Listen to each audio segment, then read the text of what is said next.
No one knew what was happening behind that locked door. Her tiny body curled up in filth, her prison for 6 long years. At 8 years old, she weighed only 25 pounds, the size of a toddler.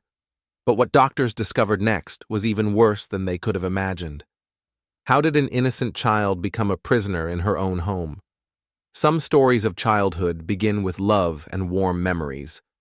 Lauren Kavanaugh's story begins with betrayal.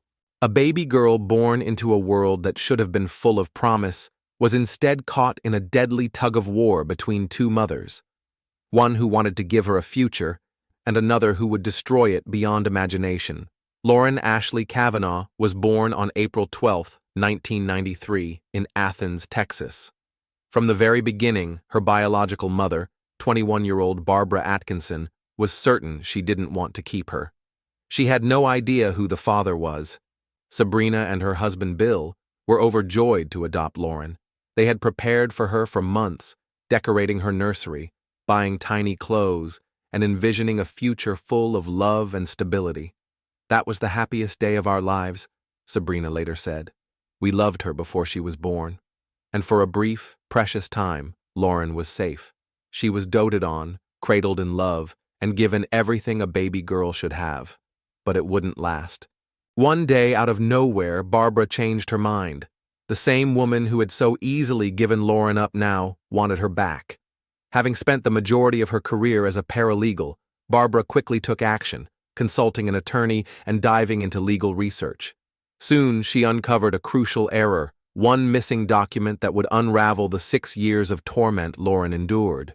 The Kavanaugh's lawyer had failed to submit the necessary documents to revoke Barbara Atkinson's parental rights.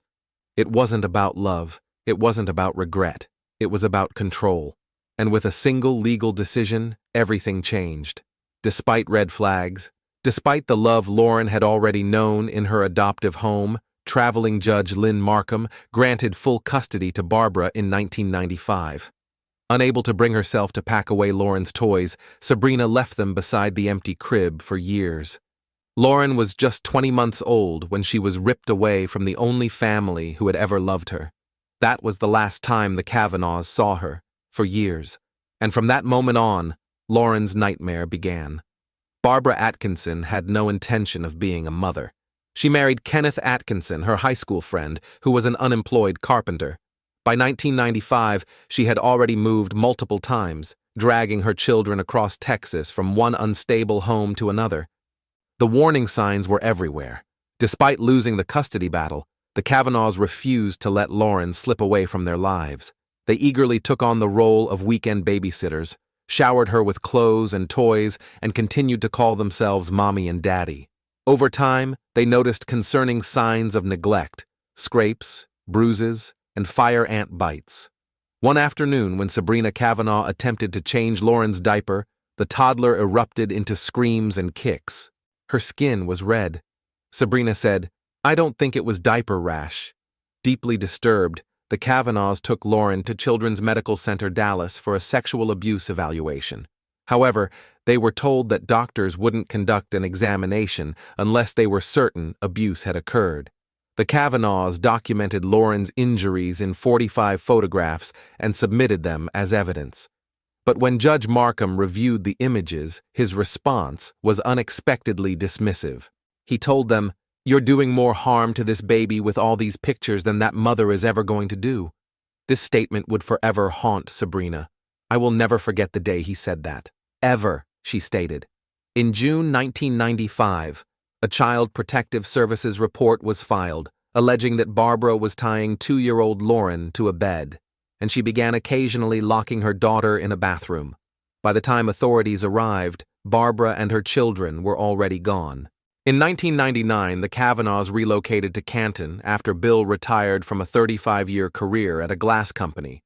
They embraced rural life, raising llamas. Sabrina filled their new home with John Wayne movie posters, Gone with the Wind memorabilia, and framed photos of Lauren, her deep dimples and a mischievous smile frozen in time on the living room wall.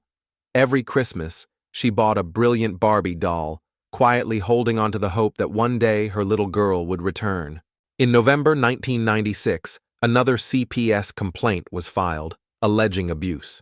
Authorities in Wood County received a report about children rummaging through the trash and eating moldy food. Their mother was Barbara. When a CPS investigator arrived at the trailer, Kenneth and Barbara Atkinson approached from down the road and asked, "Who are you looking for?"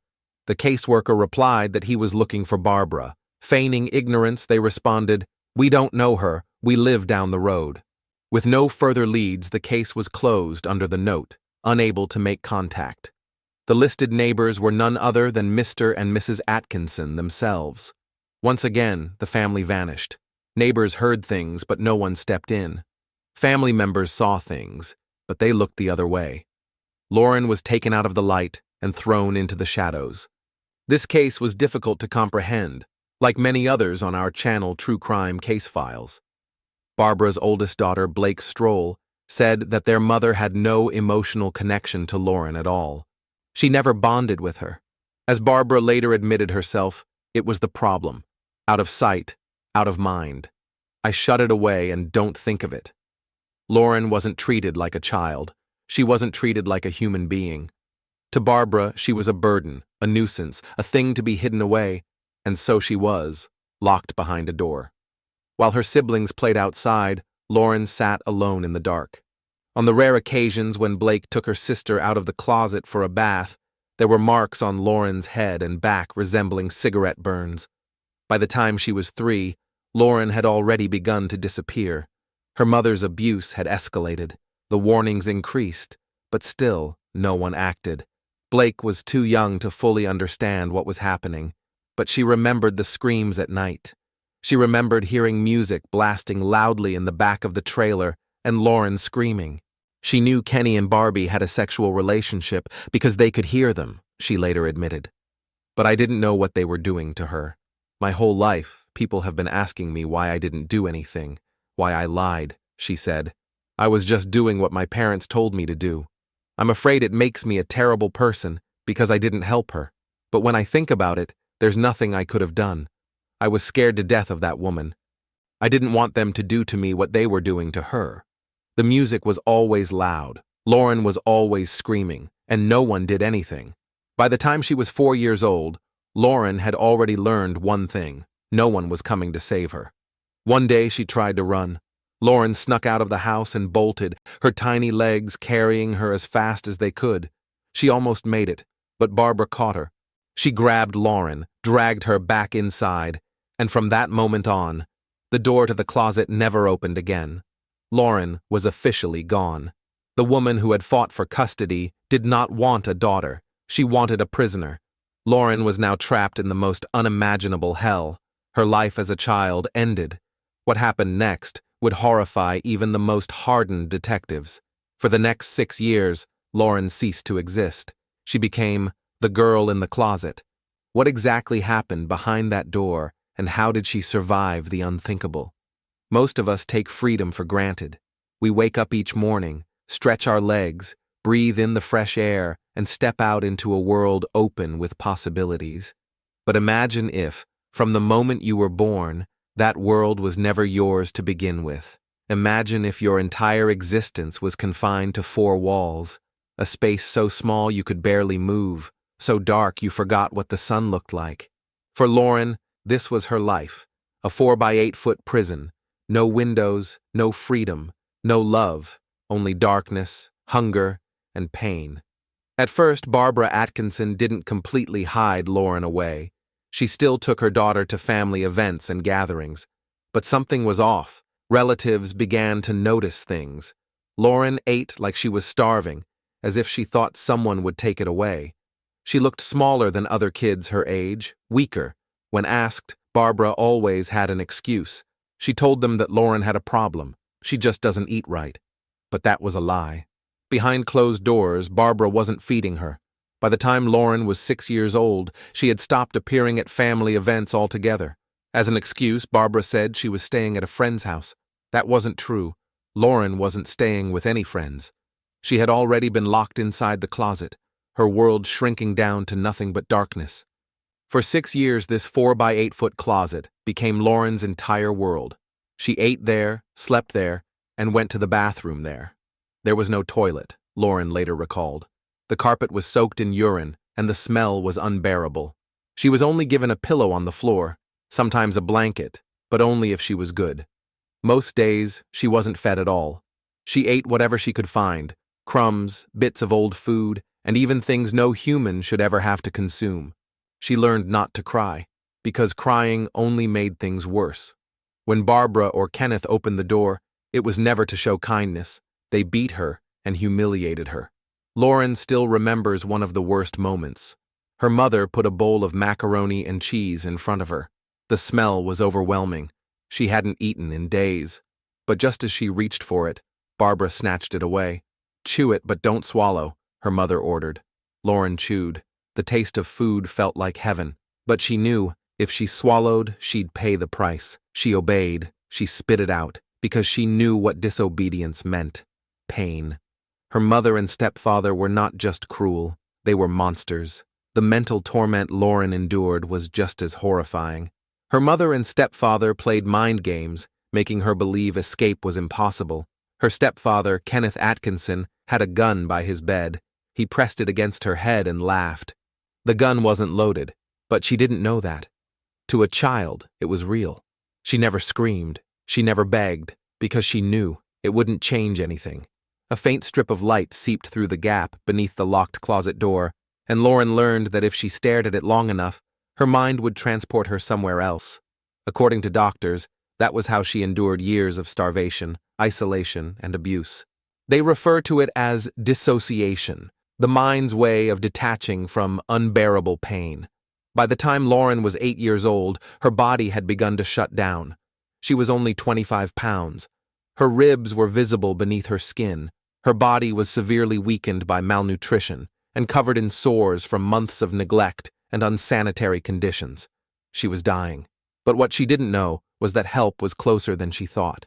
A single mistake was about to expose everything. Lauren had survived 6 years in darkness, but how much longer could she last? On June 11, 2001, Kenneth Atkinson made a shocking decision. Without warning, he turned to his neighbor Jeannie Rivers and told her, "There's something I need to show you inside the trailer." Jeannie said, "He looked like he couldn't wait to get something off his chest." Atkinson later claimed it was a pang of conscience. He led her into the trailer's master bedroom, past the clutter, past the dirty laundry and filth. Then he stopped in front of the closet. With a single motion, he opened the door. And there she was. A child, but not a child. Heartbreakingly fragile, curled in a ball. Jeannie Rivers couldn't believe what she was seeing. She later said, "What I pictured was a monster, a little bitty monster. She was so frail and without color.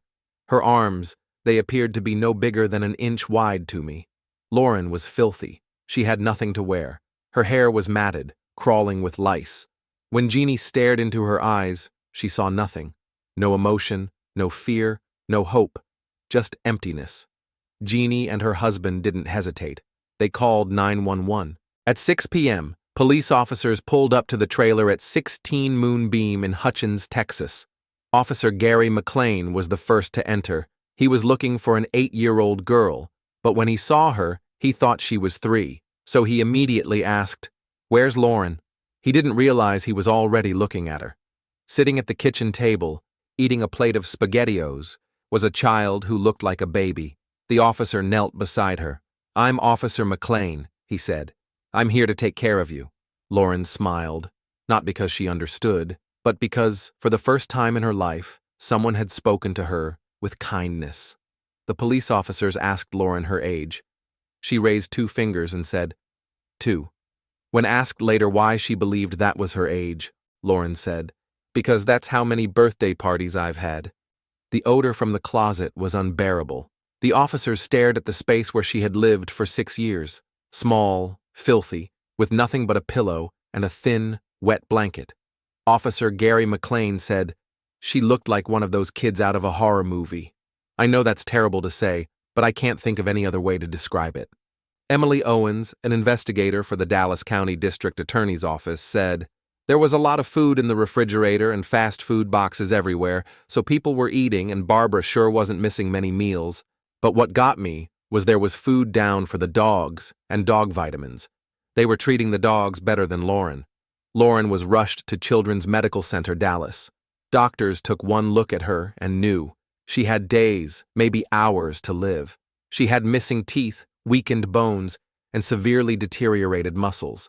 Her stomach was filled with non-food items, plastic, carpet fibers, and other indigestible materials. Due to prolonged malnutrition, it had shrunk so much that she couldn't eat solid food and lacked the necessary enzymes for digestion. Doctors had to carefully reintroduce nutrients using methods developed for Holocaust survivors. Lauren was lying on her bed, very quiet. She had difficulty sitting up, could not stand either. She had never been potty trained. She didn't know how to use a fork or spoon. Her body was deformed. Doctors identified a serious condition known as a fistula, which required reconstructive surgery just to restore basic function. Doctors were speechless. It was the worst case of abuse in the hospital's history. Even more troubling, there were no documented cases quite like Lauren's, no precedents, no other child known to have endured such prolonged suffering at the hands of individuals this cruel. Dr. Susan Scott, a supervising pediatrician, said, "We've had children who've been beaten. We've had children who have been starved. We've had children who've been sexually abused and neglected and psychologically abused. But we've never had a child who's had it all." Lauren had suffered every possible form of torture, yet somehow she was still alive. Lauren's mother, Barbara Atkinson, was confronted with the truth of her crimes. Her response was not guilt, not tears, not regret. She shrugged. "If you're going to arrest me, arrest me." Even as detectives showed her photos of Lauren's emaciated body, she denied everything. She refused to accept that she had done anything wrong. She was a true monster, without a single ounce of humanity. As soon as Lauren began eating regularly, her weight increased by up to 5 pounds per week, and she started singing country songs. One doctor said, "When we looked at this child, we didn't see someone who was ready to die, and we didn't see someone who was mad at the entire world. We saw someone who would take every opportunity given to her and thrive. That's what really touched our hearts." Dr. Barbara Ryla, a child psychologist, said Lauren's psyche was injured in many ways, but perhaps the worst was growing up without love.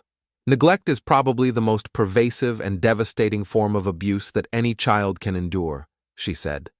It will last longest and affect more areas of functioning in a child's life than had she simply been abused. Surprisingly, Lauren had a broad vocabulary, picking up language from country music. Nevertheless, she often struggled with understanding the meaning behind words. She didn't recognize the sun and had never seen a television. Riding in a car for the first time, she pointed repeatedly at everyday sights, light poles, clouds, fence posts, asking, "What's that?" Her limited exposure to the outside world led to moments of confusion. Once, after being told that horses were big and brown, she excitedly pointed at a field of hay bales and exclaimed, "Look, horses!" Therapist Sandra Mahoney spent hours with Lauren, dressing dolls and pretending to cook meals. At times, Lauren would hand Mahoney make-believe food only to suddenly snatch it back with lots of anger, declaring, "You can't eat that." These moments revealed glimpses of her past experiences. The horrors of Lauren's mistreatment were exposed in court. When asked why Barbara did it, she blamed Lauren. She referred to her own child as it, as if she was nothing but a burden to be erased. Her coldness shocked even veteran detectives. This wasn't just abuse. This was pure evil. Lauren's experience is known as scapegoating, a pattern in which parents target one child as the source of the family's problems, subjecting them to blame, mistreatment, and even encouraging others to participate in their abuse.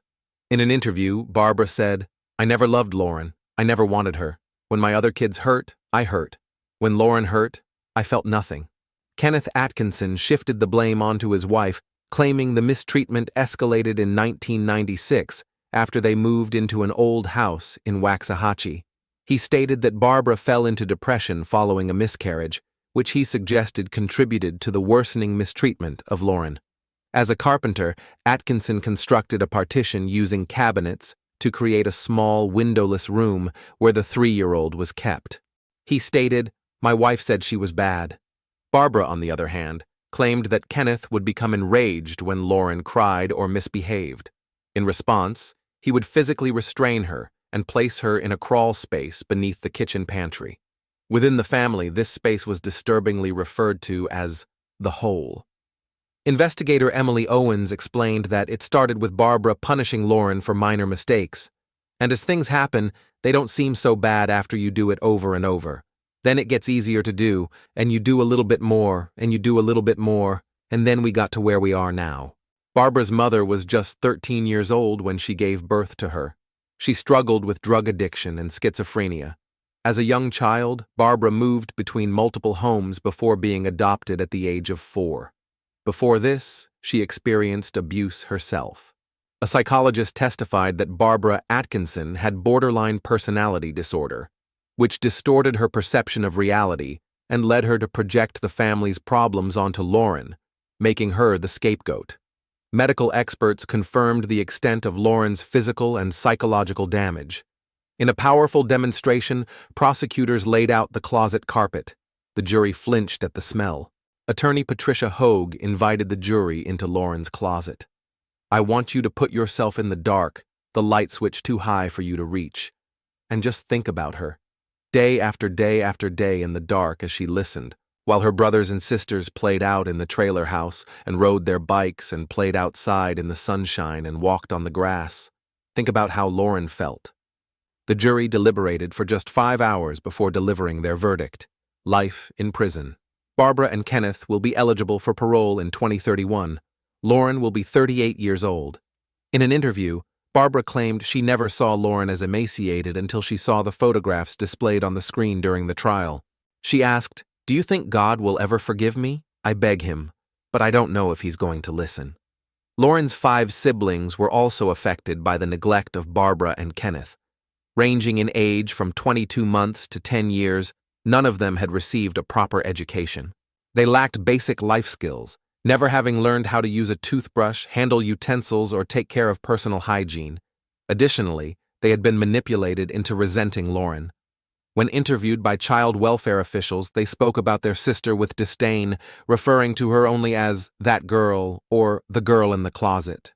They also repeated Barbara Atkinson's justifications for the mistreatment, claiming Lauren was mean, wild, and ate all the family's food. 4 of the children were later adopted by a family in North Texas, while the eldest, Blake Stroll, was placed in a foster home in Abilene.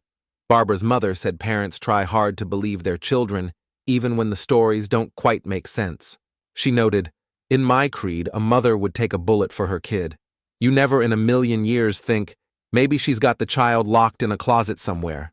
She acknowledged that her daughter had her shortcomings, describing her as lazy, a thief, and a scam artist, but believed she had a tender side when it came to her children.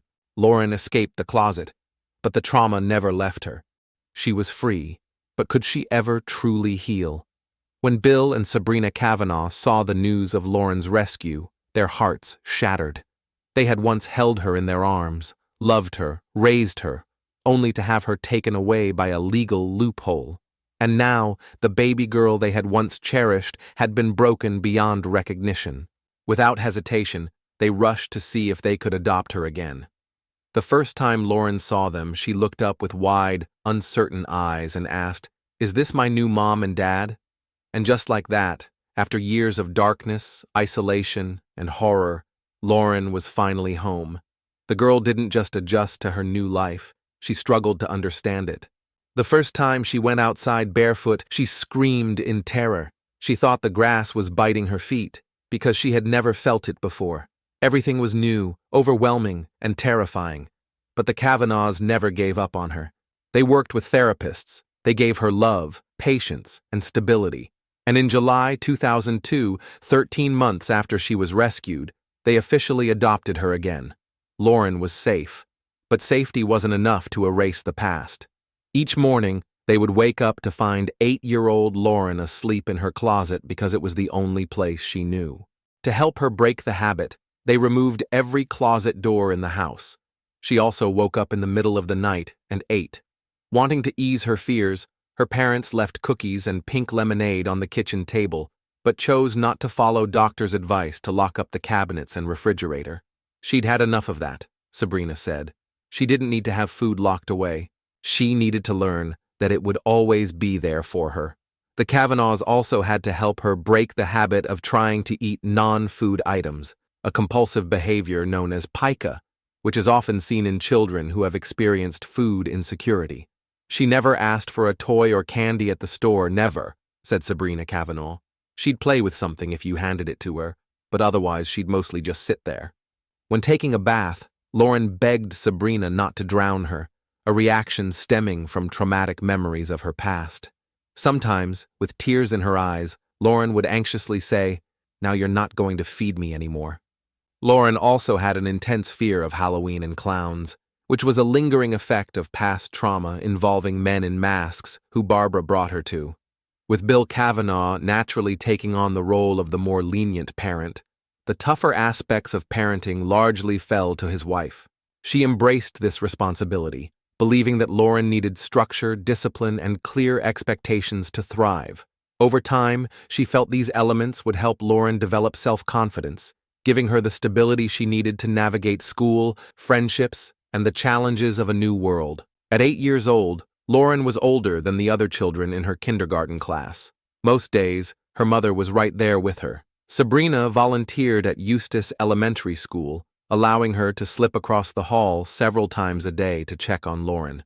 Eventually, she was hired as a teacher's aide, and being close by proved to be beneficial. When Lauren struggled with reading comprehension and math, she cried and called herself stupid. But Sabrina said to her, "If you took those kids in your class and put them in a closet and did to them what happened to you, 99% of them wouldn't even be alive today. You're strong. You're a survivor." In December 2003, Bill Kavanaugh died of a stroke at age 65. "He spoiled me," Lauren said. "It felt good to be spoiled." Lauren wanted to move on, but the past refused to let go. Her mind was trapped in the closet, even when her body wasn't. Nightmares consumed her. Her emotions were volatile, and in moments of anger she could feel her mother's rage inside her. Lauren said, "I don't want to be like my parents. That's my focus. I have that fear of turning out like them, because every day I feel it. I have that rage inside like my mother. The only difference is I'm trying to control it." But controlling it wasn't easy. Lauren fought for a future, but the past kept pulling her back. When she was 12, Sabrina let her sleep over with Lauren's cousin, her husband, and their 2 young boys. The next morning, the 24-year-old husband sexually abused the girl in the family's barn. He was sentenced to 13 years in prison. For Lauren, the trauma spiraled into depression. She had fits of rage. She got into fights at school. She attempted to take her life multiple times. Therapy helped, but healing was slow. Therapist Lindsay Jones said, "When I first started seeing her, she was not social. She was chronically depressed. She felt worthless. Today, she's ready to embrace her past. She's not embarrassed about it or ashamed about it anymore. She's like, 'This happened to me, but I'm still here. I survived and I'm thriving.'" For years, Lauren's biological mother and stepfather had held complete power over her life. And as Jones pointed out, in some ways they still did. Was she going to let them continue dictating her future? Was she going to let them win? That was the moment Jones saw a shift in Lauren. A realization dawned on her. She said, "This is one thing I have control over. I can choose to live or I can die." Lauren chose to live. Although Lauren faces certain challenges, psychologist Barbara Ryla notes that she has beaten the long odds against her, not by making up for lost time, but by understanding her weaknesses and figuring out ways to compensate for them. Sabrina was diagnosed with breast cancer, but following a mastectomy, she made a full recovery. Against all odds, Lauren graduated high school. She enrolled at Trinity Valley Community College to study psychology. She said, "I want to help victims like me. I want them to know they can survive." It seemed like a victory story, but Lauren's demons weren't finished with her yet. At 20 years old, she said, "I'm pretty good at putting on a smile, but it doesn't mean I'm happy." She decorated her room in bright colors, zebra-striped bedspread, pink walls, fuzzy pillows, as if trying to erase the darkness. But the truth was impossible to ignore. A black sheet covered her closet. She could never look at a closet door again. A drawer beside her bed was filled with Pop-Tarts, and on her nightstand sat a book, The PTSD Breakthrough. Without food within reach, she would panic. Country music made her anxious. Every night the nightmares came back. The past never really left. Lauren wanted to be normal. She wanted to laugh, love, trust. But her mind was wired for survival, not happiness. During her most formative years, she learned that love was pain and trust meant vulnerability. Even in moments of joy, she questioned, was this real? Did she deserve it? How long before it was taken away? Psychologists say victims of severe childhood trauma often struggle to believe that happiness is real and will last. Lauren was no different. She met Janae Merrill, her girlfriend, who tried to support her through the darkness. But it wasn't easy. They met as students at Trinity Valley Community College in Texas in 2014. Merrill described nights where Lauren would become very violent before bed. They had to remove all sharp objects from the house. If there was no closet, Lauren would sleep in the shower with scalding water running. Flashbacks came out of nowhere. Some nights, she wasn't Lauren at all. I can't touch Lauren when she's having a night terror, she said. If you do, she will hurt you. You can't see what she sees. You only see what she's doing, and sometimes you want to wake her. You want it to stop, because you don't want to watch her go through that pain. But you know that you can't, because then you become that person. Lauren was also struggling with drugs and alcohol addiction. This wasn't happily ever after. This was a battle just to survive each day. In 2018, the world was shocked again. Lauren Kavanaugh was arrested for sexual abuse of a 14-year-old. She confessed to the relationship, admitting she had met the girl through a Facebook support page she ran. The girl informed police that she had been engaged in an unlawful relationship with Kavanaugh for 2 months. We've never seen a case like this before, said defense attorney Greg Westfall. If found guilty, Lauren could have received a sentence of up to 20 years in prison for each charge. Her childhood trauma became a key issue in the case. Some argued she was too broken by her past to be held responsible. Others said her actions still had consequences. Her defense attorney stated, her emotional level is probably on par with that 14-year-old girl. She was not socialized from the time she was 2 to 8. She was in a closet. Lauren was declared unfit to stand trial and sent to a mental health facility in 2020. The charges were dropped in a plea deal in 2021. But for many, the question remained, was Lauren a victim? Or had she become what she once feared most? Today, Lauren Kavanaugh lives a quiet life, away from the public eye. She still battles PTSD, depression, and anxiety. Maybe escaping isn't about forgetting the past. Maybe it's about fighting to be better than it. Do you think Barbara and Kenneth Atkinson should ever be released? Tell me in the comments.